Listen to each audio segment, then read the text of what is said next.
Et c'est parti, nous allons créer ensemble une section foire aux questions. Ça va être un exercice absolument génial car je vous ai préparé le fichier Figma avec le design, les foires aux questions juste ici, avec un design système assez sommaire parce qu'il n'y a pas grand chose juste là, avec une description de l'exercice et ensuite avec le code source et tout ce qu'on peut avoir juste ici, starter, code source, etc. Donc c'est ce genre d'exercices qui vont vraiment vous aider à devenir développeur web et en l'occurrence ici développeur front.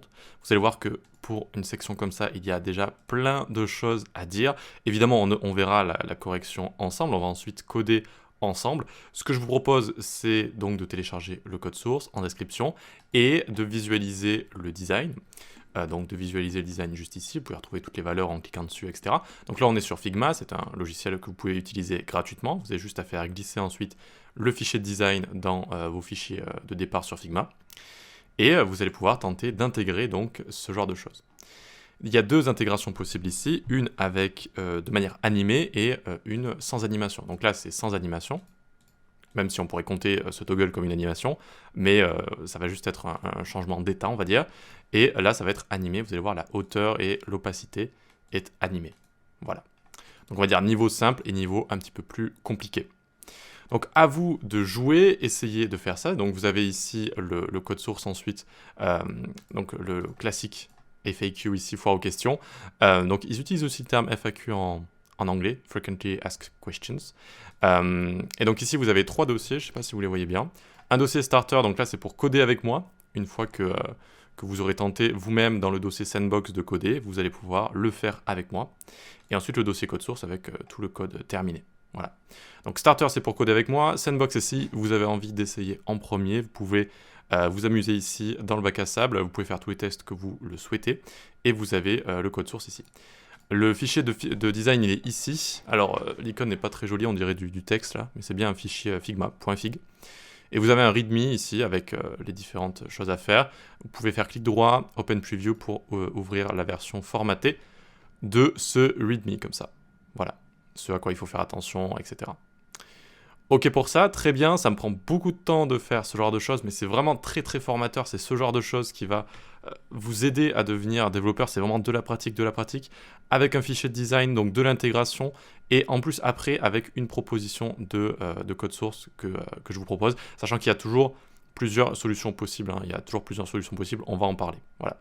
Donc likez, partagez, abonnez-vous, abonnez-vous sur YouTube, abonnez-vous également sur l'école du web, hop, l'école du web, c'est mon site. Et vous allez également donc avoir accès à un abonnement juste ici qui va vous donner accès à tous les cours, parcours front-end, tous les cours d'entraînement, etc. Voilà. D'ailleurs, cette vidéo va passer dans un cours d'entraînement gratuit. Je suis aussi sur Udemy si vous le souhaitez. Si vous souhaitez plutôt acheter les cours un par un, vous pouvez me trouver sur Udemy. J'ai créé un petit site qui s'appelle listedescours.com. Normalement, c'est ça, ouais. Et vous allez pouvoir trouver tous mes cours sur Udemy. Parfois, je les mets en promo. Il y a juste à cliquer et hop, vous arrivez sur Udemy comme ça avec la promo. Voilà pour ça. Allez, on va pouvoir commencer à coder. Ça, c'était l'instant promo.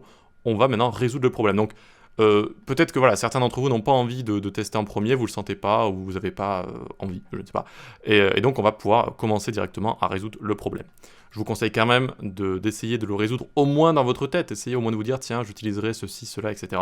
C'est vraiment très, très formateur de... au moins penser à ça, mais évidemment, sinon, si vous pouvez tenter de le coder vous-même, vous allez tomber sur plein de problèmes, vous allez tomber sur plein de choses, de propriétés, etc., de façon de faire, accessibilité, performance, SEO, et donc il va falloir gérer tout ça.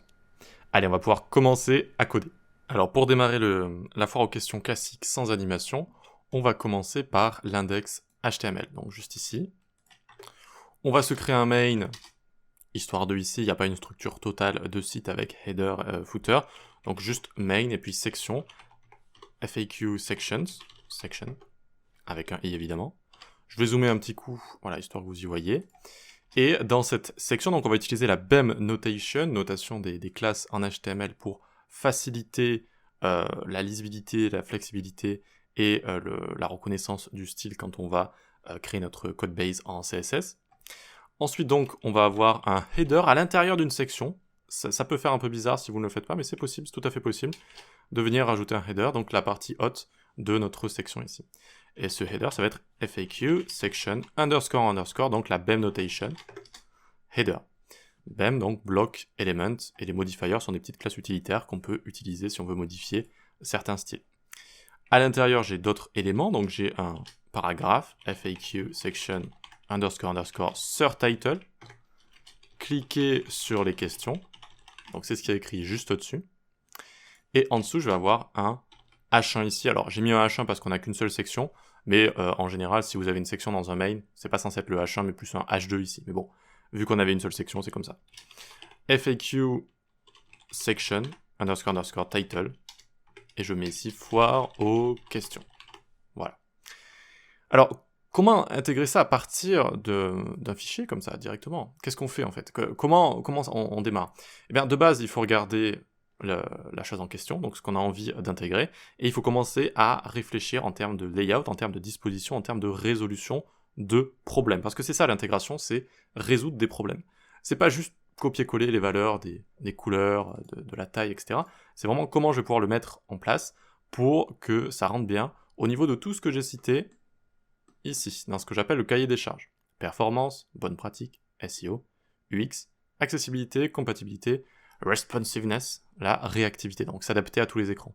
Il faut penser à tout ça, ou tout du moins avoir tout ça en tête quand on veut créer quelque chose, quand on veut intégrer quelque chose. Voilà, donc il y a beaucoup de choses à penser. Est-ce que je vais utiliser DisplayFlex, DisplayGrid, etc. Comment je vais pouvoir intégrer ça le plus facilement possible pour que ce soit simple à comprendre et que ça fonctionne correctement? Comment ça va s'adapter à tous les écrans? Est-ce que ça va être performant ou pas? Comment je vais pouvoir le réutiliser aussi? La maintenabilité, la flexibilité, c'est ça. Notamment en CSS, et avec SAS, si vous utilisez SAS, comment je peux réutiliser certaines choses dans mon site, sur plusieurs pages, etc. Donc c'est très très important de penser à tout ça, et c'est pour ça que ce genre d'exercices, eh bien, ils sont importants. Donc ici, eh bien, une des choses qu'il faut se demander, c'est tiens, est-ce que ça n'existe pas déjà en HTML? Est-ce qu'il n'y a pas déjà juste un élément HTML qui me permettrait de faire ce qu'on appelle un accordéon comme ça, c'est-à-dire montrer, cacher du contenu? Eh bien si, cet élément s'appelle Details. Details est avec Summary. Summary, c'est le texte qui est écrit ici, Details, c'est l'élément, et ça fonctionne déjà, en fait, on a déjà un élément de base, voilà. Donc on peut le faire aussi avec un tout petit peu de JS, avec un toggle de display block, mais on a déjà un élément qui existe en HTML qui nous permet de faire ça, voilà. Et bien c'est ce qu'on va utiliser dans cette première partie. Donc pour le FAQ non animé, ce qu'on est en train de faire juste ici. Donc en dessous, dans la section, mais toujours en dessous donc, du header, on va faire article.faq. Et là aussi, j'utilise un élément sémantique HTML, donc il faut essayer de les utiliser le plus possible. Et article, ce n'est pas seulement pour des articles. Si vous allez sur la définition de MDN, article MDN, ici, représente un élément qui se contient lui-même dans une page, entre guillemets, que vous pouvez réutiliser de manière indépendante, en fait. Donc si vous avez un petit widget comme ça peut aussi passer dans article. Et ça, c'est un petit widget qu'on peut réutiliser. Ce genre de FAQ, on peut le réutiliser partout dans un site. Donc, ici, l'élément article est légitime. Et donc, à l'intérieur de cet article, je vais pouvoir envoyer mon premier details avec FAQ __ questions. D'accord? Notez que là, avec la BEM notation, j'ai utilisé à nouveau un bloc. Ça, c'est un nouveau bloc. On a le bloc qui est une section, et à l'intérieur, on a un autre bloc, parce que lui, on peut le réutiliser où on veut. Donc, à partir de là, je vais préfixer avec juste FAQ, comme ça, pas FAQ section.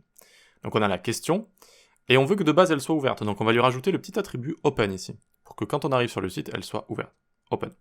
Ce qu'il y a en haut de notre details, c'est ce qu'on appelle summary. Donc, ici, vous créez un élément summary avec FAQ __ question toggler.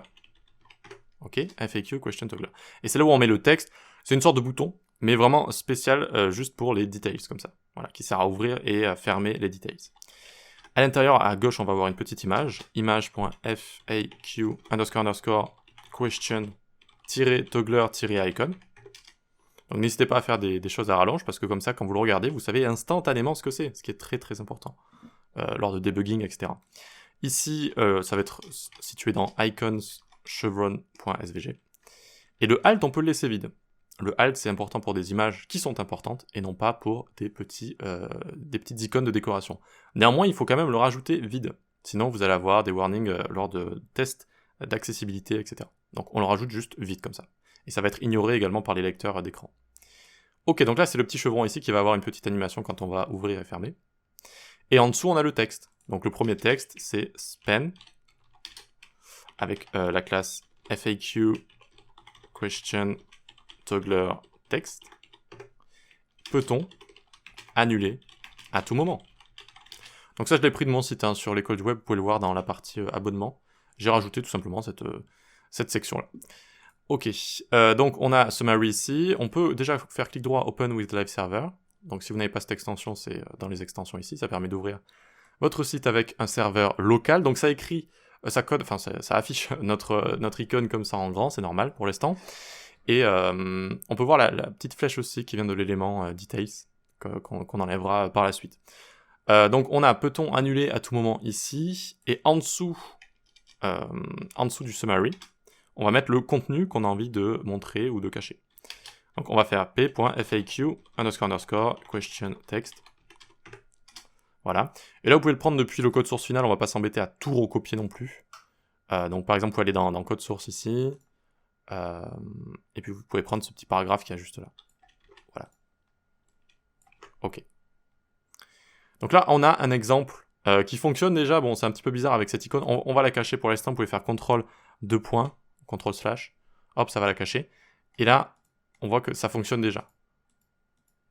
Bon, ça sélectionne un peu tout ça, c'est un peu embêtant, mais c'est pas grave. Ça fonctionne déjà.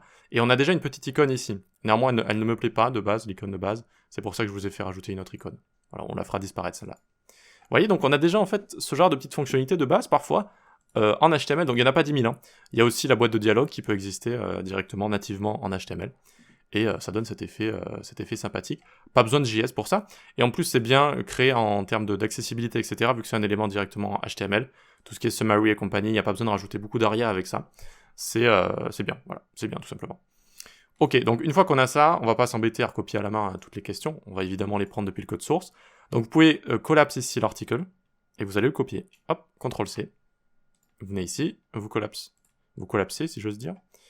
Hop, et vous faites CTRL-V. Voilà. Et ça a rajouté toutes les questions qui sont là. Voilà, toutes les questions avec à chaque fois le texte. Mais pour l'instant, elles sont fermées, c'est pour ça que je vois pas le texte, mais si vous cliquez sur les grandes icônes, normalement, ça les fait apparaître. Voilà. Ok, allez, on y va pour le CSS, on se dirige vers notre CSS. On a ici un simple reset extrêmement classique. On prend en compte le padding et les potentielles bordures dans le calcul des hauteurs et des largeurs. Donc, quand vous donnez une hauteur et une largeur autre que auto, ça va prendre en compte toute la partie visible de l'élément. Si vous donnez 100 pixels, ça va faire en sorte que cette partie visible fasse 100 pixels. En donnant au contenu 100 pixels, moins les potentielles bordures, moins les potentiels padding. Ce qui est très pratique pour intégrer. Tous les resets que je connais l'utilisent, c'est vraiment très pratique. Voilà, 0,0 ensuite sur les paddings, donc c'est vraiment un simple reset, puis fond de femme juste là. Alors, en CSS, qu'est-ce qu'il faut réutiliser? En CSS, il faut réutiliser des variables CSS. Et les variables viennent du design system ici. Donc on a une partie typographie avec les fonts, avec les polices d'écriture. Donc ici, pour les titres et les questions, on a inter. Donc une jolie fonte très connue. Donc pour titre, foire aux questions, et les questions, c'est du inter. Et en dessous, pour le surtitre et texte de base, on a l'open 100. Donc le surtitre et le texte ici. Voilà. Donc il faut l'intégrer tout ça sous forme de variable pour le réutiliser. Voilà, il faut intégrer le design system à chaque fois. Les couleurs, on a juste du noir. Voilà, on a juste du noir. Le fond, je crois qu'il est en blanc. Oui, c'est du blanc. On aurait pu rajouter la couleur blanche si j'aurais pu, la prochaine fois je le ferai. Bref, et du coup il faut intégrer ce genre de choses aussi. Alors comment on l'intègre? Alors pour un simple projet comme ça va être assez rapide, hein, pour un projet one page par exemple. Alors pour déclarer les variables, on les déclare à la racine, donc soit dans l'élément HTML, soit dans le pseudo-élément, grâce au pseudo-élément root comme ça. C'est la même chose que HTML mais avec une spécificité différente. Là c'est 001 et là c'est 010. Voilà. Alors pour les connaissants, on peut aussi déclarer des variables CSS dans des règles CSS, mais là c'est pas ce qu'on va faire ici. En général, on les déclare dans root comme ça. Et donc là, eh bien, tout simplement, il faut reprendre les noms et les déclarer. Donc ici, on peut faire clic droit, show hide UI pour cacher tout ce qui est UI. Et pour les déclarer, on peut faire -- color dark black 111 comme ça. Et ensuite, color light black et on fait 1D, 1D, 1D. Voilà. On peut se mettre des petites démarcations, CTRL-C pour envoyer des commentaires, colors, et ensuite fonts, comme ça. Ok. Une fois qu'on a ça, on fait font inter, qui va prendre inter et sans sérif, sinon sans sérif. Si pour X raison, la première font ne fonctionne pas, ça partira sur du sans sérif, qui est déjà inclus dans les navigateurs. Font open 100, open 100 sans sérif. Voilà. Donc évidemment, il n'y avait pas beaucoup de variables CSS ici, mais on va pouvoir les réutiliser au long de notre projet, tout au long de notre projet. Voilà. Ça permet d'éviter, par exemple, si à un moment donné, votre designer il vous dit « Tiens, j'ai changé dark black to quelque chose comme ça, ouais, vraiment juste quelque chose d'un tout petit peu différent », ben là, vous le changez juste ici, ça change sur toute votre page, à chaque fois que vous avez utilisé cette variable CSS. Alors que sinon, vous dites « Ah, ok, super, ben, je dois tout changer, tous mes fichiers CSS ». Évidemment, ce serait catastrophique. Ok, donc une fois qu'on a ça, on va pouvoir continuer. Déjà, les images, je vais les calmer un peu parce qu'elles m'énervent. On va mettre juste width 20 pixels comme ça. Voilà, ok. Déjà, on commence à s'y retrouver un petit peu plus.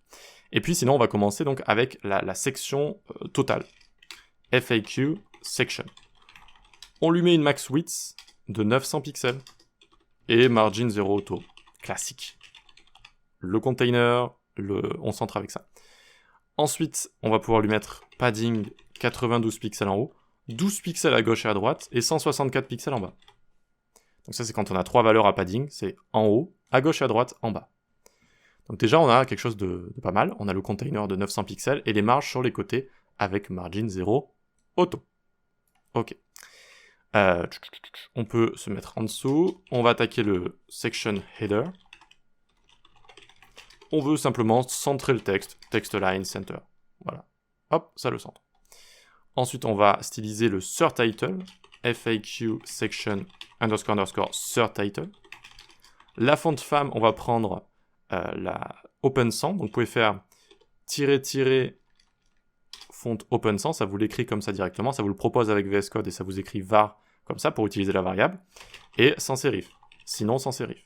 Et la couleur, ça va être -- light black, comme ça. Voilà. Où je trouve ces choses-là, comment je fais pour faire tout ça? Mais c'est très simple, il suffit d'aller voir dans le design, et à chaque fois, regardez, vous remettez Show Hide UI ici, et puis vous cliquez. Vous cliquez ici sur ça, vous voyez que c'est du Open 100, à droite ici. Vous voyez que la couleur, c'est 1D, 1D, 1D. Qu'est-ce que c'est la couleur 1D? La couleur 1D, c'est ça. Et donc vous le voyez. Foire aux questions, vous voyez, la couleur, c'est ça, là, c'est inter, etc., etc. Voilà, donc il suffit de prendre les valeurs. Évidemment, nous, on va le faire ensemble directement. Hop, et hop. Ensuite, en dessous du surtitle, on va faire FAQ section _ title. Font size, on va lui mettre du 42 pixels. Et on va mettre margin bottom 72 pixels. Hop, ça devient plus grand comme ça. Sa couleur, c'est 111, et il faut savoir que toutes les autres couleurs vont être ensuite 111. On pourrait penser à le mettre dans le body ici, mais ce serait quand même trop grand pour un vrai site de changer tout ça. Quoique ça pourrait correspondre à la couleur de base, donc on pourrait les rajouter ici. On pourrait les rajouter ici directement. Et la couleur, ça va être dark black, comme ça. Parce que tout le texte ensuite, eh bien il est 111, 111, tout le temps c'est du 111. Voilà, à part le surtitle ici. Donc on peut le mettre finalement globalement, et ou sous forme de... Allez, dans la section comme ça. Parce que c'est une propriété qui va être héritée. C'est une valeur qui va être héritée. Voilà. Donc désormais, tous mes textes, sauf si je le change, comme le surtitle, si vous faites clic droit inspecter, ça vous les DevTools, les outils du développeur, vous pouvez aller dans Computed, vous descendez et vous voyez la couleur qui est juste là, qui est la couleur dark black. Voilà. Ok. Allez, on peut continuer ici. Donc ça c'était le titre, ensuite les questions. FAQ _ question. Donc les questions, ce sont nos details ici. Hein. Ce sont nos details. Alors, ouais, oubliez la petite div que vous voyez ici. ce sont nos details qu'il y a juste là. Voilà. Ok. Donc on va les styliser. La question, ça va être border bottom, 4 pixels, dotted. Et là, on envoie la couleur dark black encore une fois. Ah, il me l'a pas écrite ici. Color dark black. Bizarre. dark black comme ça. Ok, bon, parfois l'IntelliSense bug un petit peu. Donc là, le bottom, ça va être des petits points dotted comme ça. Il faut savoir qu'on peut le faire directement avec border bottom. Donc dotted, voilà, 4 pixels, et la couleur foncée. Ensuite, donc le toggler, c'est la partie summary, c'est la partie haute de notre details. C'est cette partie-là. Le toggler, donc, ça n'a pas d'équivalent en français. Le mot to toggle, c'est dommage, mais c'est comme ça. C'est faire basculer dans 2 états différents. Question toggler. On va mettre une width de 100%. Display flex, parce qu'il y a... display flex va cacher en fait la petite icône qu'il y a de base. Avec les éléments summary, ça le cache. Et comme ça, ça va nous permettre également de centrer l'icône qu'on a rajouté nous et le texte qui est à côté. On le centre avec Align Items, Center. Donc là, les deux vont être bien centrés sur Y, c'est super. Donc ici, il n'y a pas de bordure, il n'y a pas de background non plus. On va pouvoir rajouter du padding. Et on va mettre 24 pixels en haut et en bas, 0 à gauche et à droite. Voilà, super. Donc on a bien, peut-on annuler à tout moment? Comment rejoindre la communauté? Qu'est-ce que le parcours front-end ici? J'ai l'impression qu'il nous en manque un. Ok, donc oui, il m'en manquait juste un petit, j'avais mal présenté quelque chose ici. Pas facile d'expliquer et de coder en même temps. Donc voilà, on a bien nos petits togglers qui sont juste là. Ça commence à bien ressembler à quelque chose. Donc on a géré les questions, on a géré les togglers. Maintenant, on va dire que lorsque Details est open, donc quand on clique dessus, vous voyez que ça va ouvrir et fermer, et ça va rajouter, pour vous, donc ici encore une fois, clic droit inspecter, ça va rajouter un petit attribut open, vous voyez. Hop, ça l'enlève, ça le rajoute. Donc le navigateur le rajoute automatiquement, pour vous. Voilà, comme ça. Et nous, on veut que quand c'est open, eh bien on veut faire baisser comme ça le petit triangle qu'il y a à gauche. Pour ce faire, on va faire Details quand il a l'attribut open, donc crochet open, comme ça. Alors l'enfant qui s'appelle FAQ question toggler icon va se prendre un transform rotate 90 degrés. Comme ça. Et là c'est bon, ça fonctionne. Vous voyez, hop, hop, ça fonctionne directement. Super. En parlant de ce toggler icon, on va pouvoir le styliser. Hop, on va lui mettre une width de 30 pixels et une hauteur de 30 pixels. Comme ça. Voilà. Il est un petit peu plus grand, c'est bien, c'est bien. Et puis le texte qui est à côté, pour terminer, FAQ question toggler text. Font femme, on va lui mettre ici font inter, sinon sans sérif. Font size, vous pouvez mettre FZ20. Hop, font weight FW700. Et margin left ML12. Ce sont les raccourcis emmet avec le CSS. Donc ici, on a du font weight, etc. Super. Et maintenant, on va s'occuper du texte qui est à l'intérieur pour terminer. Donc FAQ question-text. La font femme, on va lui mettre open 100. Sinon, sans sérif. Couleur, on va lui mettre dark black, il l'a déjà, il hérite déjà. Line height, on va lui mettre 1.6 d'auteur de ligne pour le faire un peu plus respirer quand ça passe à la ligne. Padding bottom, PB28. Alors, oups, PB28 et FZ18, font size 18. Voilà, super. Donc on lui a rajouté du padding bottom, line height, etc. Ça commence à ressembler à quelque chose de sympa. Donc vous voyez, quand on ouvre tout ça, c'est pas mal. Il y a juste les liens ici qu'il faudrait styliser. Donc on va faire FAQ, underscore link. On va lui mettre une couleur de color dark black. Donc les liens n'héritent pas de la couleur par défaut parce que le navigateur leur donne également une couleur. Donc ça va pas hériter de la couleur, il faut le spécifier directement ici dans la règle. Font weight, on leur met 500. Et text decoration thickness, ça va être de 2 pixels. C'est la largeur de la petite barre qui est en dessous. Voilà, vous pouvez la gérer avec ça. Ok, bien c'est bon, on a un exemple qui fonctionne, les amis. Vous voyez, ça fonctionne. Ça fonctionne, on peut toggle comme ça. Et ça fonctionne correctement. On aurait pu rajouter un cursor pointer peut-être sur nos togglers ici, un petit cursor pointer pour montrer qu'on peut cliquer. Donc quand je passe la souris, hop, vous voyez que ça me propose la petite main. Ok. Et voilà. Alors vous avez peut-être essayé de faire ça avec du JS, et c'est pas forcément une erreur. Parfois il y a des gens qui me tombent dessus quand j'utilise pas l'élément qu'il faut en question. C'est un peu moins bien si vous n'utilisez pas l'élément qui existe déjà directement en HTML, mais c'est pas la fin du monde, c'est pas la catastrophe. Si vous créez bien tout ça, d'ailleurs, dans l'exemple qui suit, animé, vous allez voir qu'on ne peut pas utiliser detail pour animer la hauteur, et donc on va refaire tout ça sans detail. Et là, il va falloir ajouter pas mal d'éléments d'accessibilité, etc. pour que ça fonctionne. Mais sinon, c'est pas la fin du monde. Mais c'est un petit peu mieux comme ça. Voilà. On peut gérer un petit peu les media queries si vous le souhaitez. Il n'y a pas forcément besoin ici. Vous voyez qu'en petit écran, ça s'adapte quand même plutôt bien. Je pense que ça va plus vous embêter qu'autre chose ici, parce que les media queries donc permettent de gérer en petit écran. Vous faites quelque chose comme ça, regardez. Hop, donc là, max width 800, ça veut dire en dessous de 800. Et donc, par exemple, je dis que le texte, il va faire 10 pixels juste pour vous montrer. Oups, excusez-moi, je suis parti dans un autre fichier. Hop, CTRL-X. D'accord. Donc, vous voyez que là, il ne fait plus que 10 pixels. Il ne fait plus que 10 pixels ici. Alors que là, il est grand, hop, 10 pixels. Voilà. Donc ce sont ça les media queries, on va pas faire ça pour toute la page, vous pouvez le faire si vous le souhaitez, mais là ça va juste un peu être redondant je pense. Voilà, donc on peut CTRL-Z tout ça, hop, hop, hop, voilà. On peut dire qu'on a terminé. Ici, évidemment, il y a un TextAlign Center ici. Qu'est-ce que c'est que ce bazar? Ah c'est ça, c'est le header ici. Quand j'ai switché sur HTML, j'ai enlevé la partie header du coup, ça a englobé le reste, et le TextAlign a englobé le reste. Eh ben dis donc. Bref, du coup c'est bon. Voilà, on a terminé avec cet exemple-là. Donc je vais aller boire un petit coup d'eau, pour pas que ma voix s'enraille un peu trop, et ensuite on va faire la partie animée. Donc encore une fois, vous pouvez tenter de le faire tout seul si vous le souhaitez, si vous ne l'avez pas déjà fait. Et on va attaquer la partie Animated FAQ. Donc c'est-à-dire la même chose, mais avec une hauteur animée. Et on pourrait croire que c'est simple, mais vous allez voir qu'on va toucher à pas mal de choses, parce que ce n'est pas si simple que ça. Et ça donne des petites animations sympathiques. C'est pas obligatoire, hein. Les animations, ça dépend de pas mal de choses, c'est pas obligatoire. Mais si on souhaite réaliser ce genre de choses, il faut quand même comprendre comment ça fonctionne. Donc rendez-vous dans quelques instants pour coder tout ça. Ok, donc pour coder tout ça, je vais pas tout refaire à la main, parce que la structure se ressemble pas mal, donc on va plutôt expliquer. Je pense que ça peut être pas mal d'expliquer. Donc on va s'ouvrir l'index, le style et le script. Voilà. On va dézoomer un petit coup, et on est là. Donc on a toujours main, on a toujours section, on a toujours notre header, ça n'a pas bougé, On a toujours notre article, néanmoins à partir d'ici on a UL avec des LI.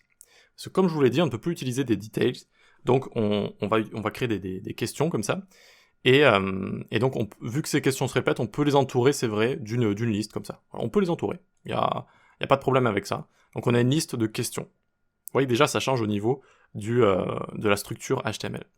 Dans chaque petit LI, vous voyez, chaque LI, ça va vraiment être nos animations ici. Eh bien, on a un bouton en haut, le bouton avec peut-on annuler à tout moment, tout ça est un bouton. Et on a une image avec le span. C'est la même chose que Detail Summary, vous voyez. C'est le Summary, si vous voulez, le bouton. Ça permet de cliquer dessus comme ça. Dans notre bouton, on a pas mal de choses. On a Aria Expanded, et de base, on le met sur True, parce qu'on veut, de base, voir tout ça.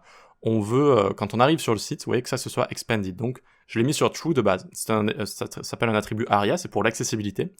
Ça permet de dire que cet élément est ouvert. Voilà. Ou plutôt, ça permet de dire que ce bouton a ouvert un élément associé, a ouvert du contenu associé. C'est-à-dire le contenu qui est juste en dessous, qu'on va voir juste après. ARIA Control, justement, ça parle de cet élément que ça ouvre, que ça toggle. Cet élément, il a un ID, Content Container 1. C'est l'ID qui est juste là dans cette div, qui correspond à oui, il vous suffit de cliquer, etc.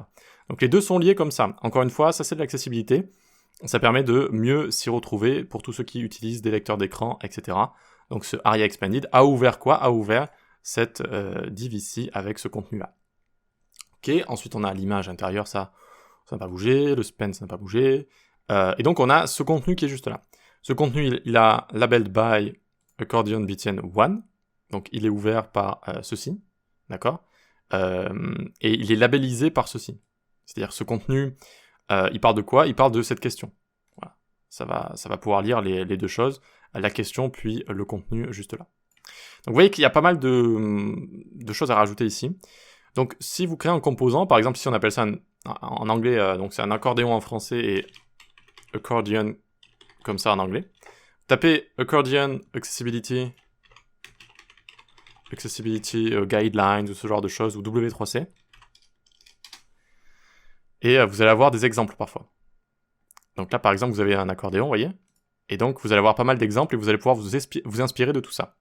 Donc, c'est pas si simple l'accessibilité, c'est souvent très arbitraire, ça dépend du contexte, etc. Donc c'est pas si simple. Préparez-vous à lire de la doc qui, franchement, est un peu sèche et aride, mais c'est important pour que tout le monde puisse lire convenablement et utiliser vos pages.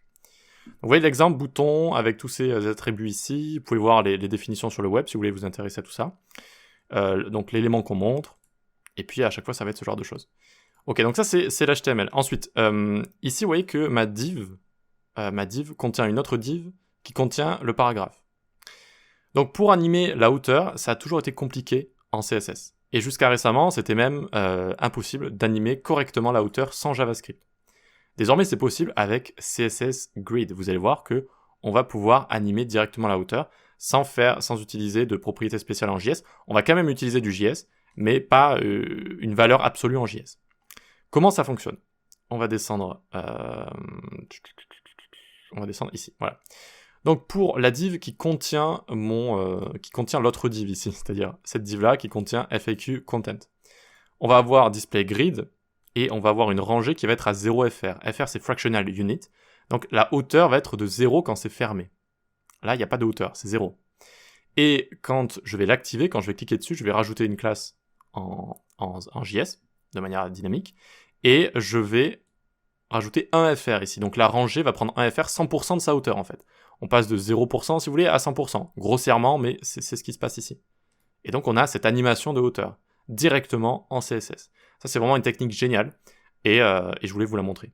On anime également l'opacité, 0 à 1, et on anime également la visibilité. Parce que quand je cache mon contenu, j'ai aussi envie qu'il soit caché au lecteur d'écran. Et donc, j'anime également la visibilité. Quand on passe de hidden à visible, ça se fait instantanément, afin qu'on puisse voir la potentielle opacité qui apparaît. Donc regardez, quand on passe de hidden à visible en fait se rajoute instantanément. Hop, et ça permet à l'opacité de faire son travail. Et quand on passe de visible à hidden, ça attend la valeur qu'on a juste là, afin que l'opacité puisse se réduire, de 1 à 0, et c'est ce qu'on a au retour. Retour. Et retour comme ça. Donc c'est un comportement spécial, suivant si on transitionne de hidden à visible, visible à hidden. Ça se fait soit automatiquement, soit ça attend ici la valeur qu'on a là. Et donc c'est une manière parfaite, entre guillemets, d'animer comme ça l'opacité et tout ce qui est transition de visibility, etc.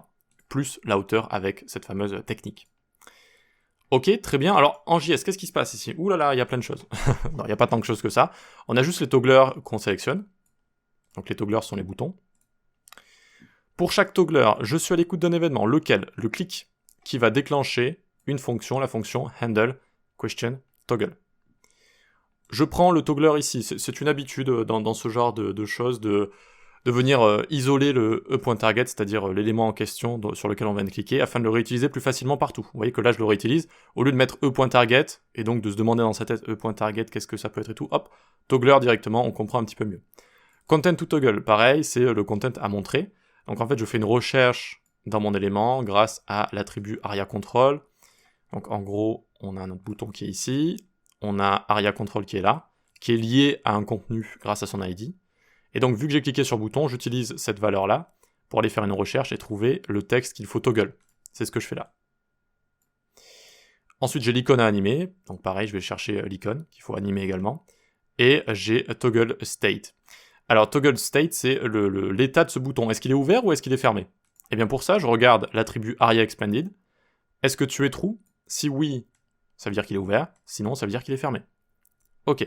Une fois qu'on a toutes ces valeurs ici, eh bien, on va pouvoir toggle le state. Donc, si le bouton est ouvert, par exemple, là, le premier bouton, il est ouvert. Je vais remove comme ça la classe active. Donc, je vais cacher le contenu. Expanded, je l'enlève sur le bouton parce que du coup son contenu sera plus expanded, il sera plus étendu.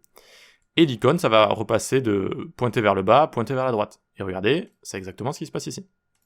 Et si on clique droit inspect ça, on va voir tout ce qui se passe. Donc vous allez avoir une petite surbrillance violette qui va vous montrer que c'est en train de toggle des choses. Donc aria expanded qui passe de true à false, false quand c'est pas montré, true quand c'est montré.